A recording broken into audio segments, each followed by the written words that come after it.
अभी से प्रोग्राम बना लिए, अरे मियाँ 3 दिन की छुट्टी मिलती है पर निकल जाएंगे। ये अजीब और गरीब मामला।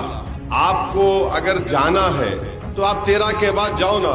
ये हिंदुस्तान की तारीख का सबसे खतरनाक और अहम पार्लियामेंट का इलेक्शन है। बीजेपी अगर खुदा ना खास्ता दोबारा बरसरे इख्तिदार आती है तो आपका यानी मुस्लिम अक़लियत का रिजर्वेशन खत्म करेगी। इसीलिए मैं कह रहा हूं CAA का कानून बीजेपी NPR NRC से करना चाह रही है जोड़कर। बीजेपी भारत के आइन को, कॉन्स्टिट्यूशन को खत्म करना चाहती है। जो दलित भाइयों को रिजर्वेशन मिल रहा है उसको खत्म करना चाहती है। बैकवर्ड क्लास के जो लोगों को रिजर्वेशन मिल रहा है उसको खत्म करना चाहती है। और भारत के आइन में दफा 29 और 30 के तहत अक़लियतों को, जिसमें मुसलमान, ईसाई शामिल हैं, ये सब खत्म कर देना चाहती है बीजेपी। ये हमारे मुल्क का एक तारीखी इलेक्शन होने वाला है। अगर आप लोग काहली और कोताही का शिकार होंगे और उस वक्त खुदा ना खास्ता ये माहौल पैदा होगा तो तब जाके एक आधी प्याली कप चाय, उस्मानिया बिस्किट लेके, नहीं मियाँ असद साहब बोले थे, अपन यकीन नहीं करें, देर हो जाएगी। इंतखाबात जो है 13 मई को है। 10 तारीख के दिन, 11 तारीख के दिन इंतखाबी मुहिम इख्तिताम को पहुंचेगी। हफ्ते का दिन है। 12 को इतवार है, 13 को पीर है। तो बहुत से लोग अभी से प्रोग्राम बना लिए, अरे मियाँ 3 दिन की छुट्टी मिलती है पर निकल जाएंगे। ये अजीब और गरीब मामला है। आपको अगर जाना है तो आप 13 के बाद जाओ ना। ये हिंदुस्तान की तारीख का सबसे खतरनाक और अहम पार्लियामेंट का इलेक्शन है। अगर आप बोलेंगे, भाई एक साहब मेरे को बोले कि अरे नहीं असद साहब आप तो जीत रहे, कैसा भी? बोला कैसा मालूम आपको? इल्म गैब है आप कहने, या आप कहने कश्फ करामात जारी हो रहे? नहीं हम दुआ कर रहे। अरे मेरे भाई, तारीख गवाह है कि दुआ के साथ मैदान अमल में आना पड़ता आपको। दुआ कर, भाई यकीनन दुआ बहुत बड़ी चीज है। अगर दुआ पे ही सब हो जाता तो फिर लोग को मेहनत ही नहीं करना पड़ता। यकीनन नेक लोगों की दुआएं हमारी मेहनत में एक रहमत की तरह साबित होती हैं, और मेहनत तो करना है। तो इसीलिए मेरी आपसे गुजारिश है, उन हजरात से भी मेरी गुजारिश है कि हैदराबाद छोड़ के मत जाइए, रहिए, अपनी वोट का इस्तेमाल करिए अपनी जमात की कामयाबी के लिए। बीजेपी अगर खुदा ना खास्ता दोबारा बरसरे इख्तिदार आती है तो आपका यानी मुस्लिम अक़लियत का रिजर्वेशन खत्म करेगी। रिजर्वेशन खत्म होगा तो जो गवर्नमेंट के medical, engineering, MBA, MCA colleges में जो एडमिशन मिलता 4% का खत्म करेगी। नौकरियां मिलती है कांस्टेबल की, खत्म हो जाएंगी। बीजेपी अगर दोबारा इख्तिदार पर आएगी तो इस मुल्क में यकसां सिविल कोड को नाफिज करेगी। यकसां सिविल कोड क्या है?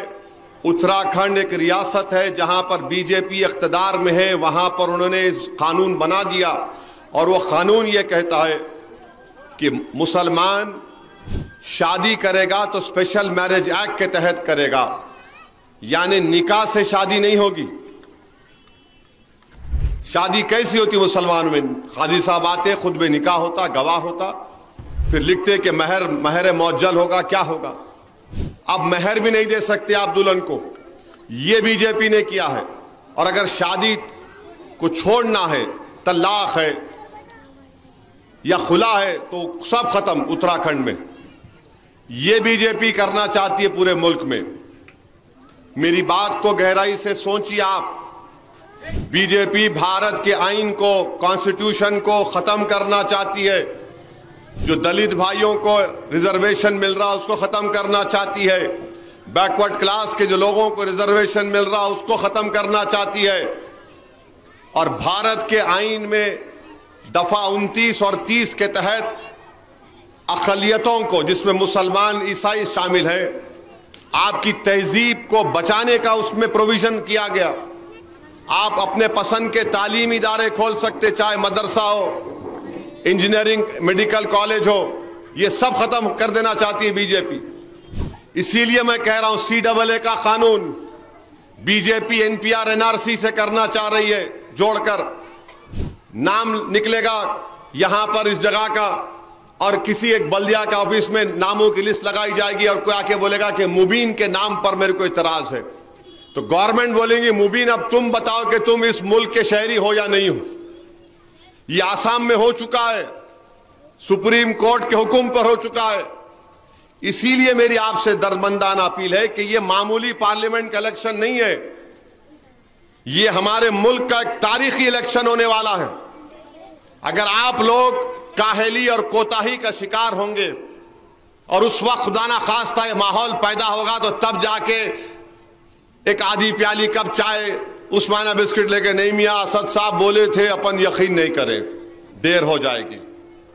अभी से आप एक एक वोट को इस्तेमाल करो ताकि एक बहुत बड़ा पैगाम हम बीजेपी को दे सकें कि हम तुम्हारे इन तमाम फैसलों को मुस्तरद करते हैं। और हिंदुस्तान की पार्लियामेंट में जब इस मुल्क को जमहूरियत दी गई, आजादी मिली, तो हमारे बुजुर्गों ने फैसला किया कि भारत की जमहूरियत शिराकतदारी की जमहूरियत होगी, यानी हर तबके का, फिरके का, मजहब के लोगों की नुमाइंदगी पार्लियामेंट में होगी।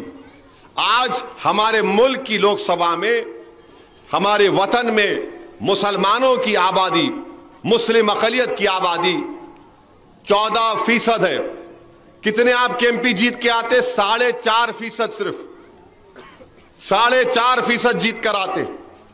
और अगर आप ये समझेगा नहीं भाई जीत तो रहे नु, कौन हराता है इनको, मेरे भाई इंशाल्लाह जीतेंगे, मगर क्या आप कोताही और काहली के मुजाहरे कर सकेंगे? नहीं करना चाहिए। महाराष्ट्र में 48 लोकसभा की सीटें कितने हैं? 48। ना कांग्रेस ने, ना उद्धव ठाकरे ने, ना शरद पवार ने एक भी मुस्लिम अक़लियत को टिकट नहीं दिया। और कौन टिकट दिया? इम्तियाज जलील मजलिस से लड़ रहे मौजूदा MP जो हैं। अब उठाकर देख लो, मध्य प्रदेश में कांग्रेस ने नहीं दिया, राजस्थान में किसी मुसलमान को नहीं दिया, छत्तीसगढ़ में नहीं दिया। आप बताइए फिर आपकी नुमाइंदगी कौन करेगा फिर? तो इसीलिए ये कोताही और काहली से बेदार होइए और अपने एक एक वोट का इस्तेमाल करिए। और ये आपका इलेक्शन है, कैंडिडेट आप हैं, हिंदुस्तान के मुस्तकबिल का फैसला आप करने वाले हैं। ठहरिए, हिंदुस्तान के मुस्तकबिल का फैसला आप करने वाले हैं। तो मेरी आपसे अदबन गुजारिश है कि 13 मई के दिन सुबह 7 बजे से शाम में 5 बजे तक जो वोट जाके डालना, और जो डाल दिए उनसे गुजारिश है कि लोगों को तरगीब देना, फोन मिलाना, व्हाट्सएप पे कॉल करो, आप अपनी बेटे को बोलो, बहू को बोलो कि भाई जाओ, लोगों को बोलो वोट डालो। ये हिंदुस्तान की तारीख का सबसे नाजुक तरीन पार्लियामेंट का इलेक्शन है।